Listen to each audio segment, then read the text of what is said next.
The KGB was even curious about this gentleman. It may look innocent.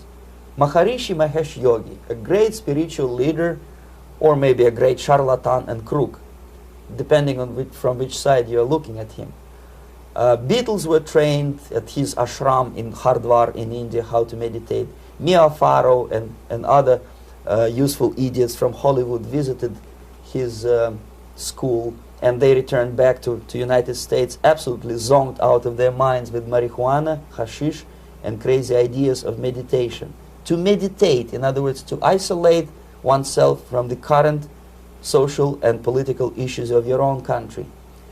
To get into your own bubble, to forget about troubles of the world.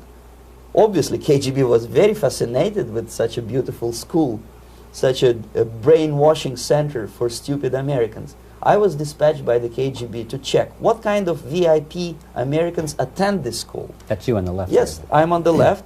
I was trying to get enrolled in that school. Unfortunately, the Maharishi Mahesh Yogi asked too much. He wanted $500 American for enrollment. But my function was not actually to get enrolled in the school. My function was to discover what kind of people from United States attend this school. And we discovered that, yes, there are some influential members of family,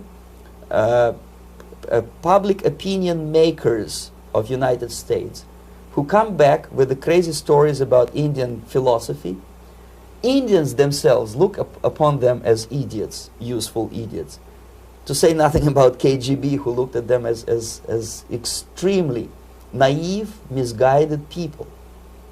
Obviously, a VIP, say a wife of a congressman, or a prominent Hollywood personality, after being trained in that school, is much more instrumental in the hands of manipulators of public opinion and KGB than a normal person who understands, who looks through this type of fake religious training. Why would they be more susceptible to manipulation? I just mentioned that because, you see, a person who is too much involved in introspective meditation.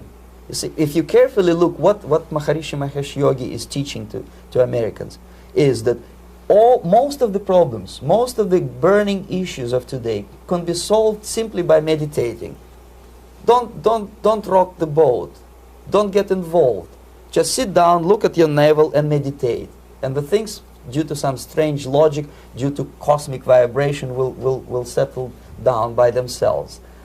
This is exactly what the KGB and Marxist-Leninist propaganda wants from Americans, to distract their opinion, attention, and mental energy from real issues of United States into a non-issues, into a non-world, non-existent harmony.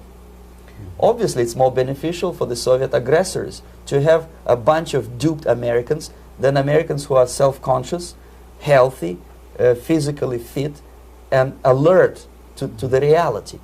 Maharishi Mahesh Yogi obviously is not on the payroll of the KGB.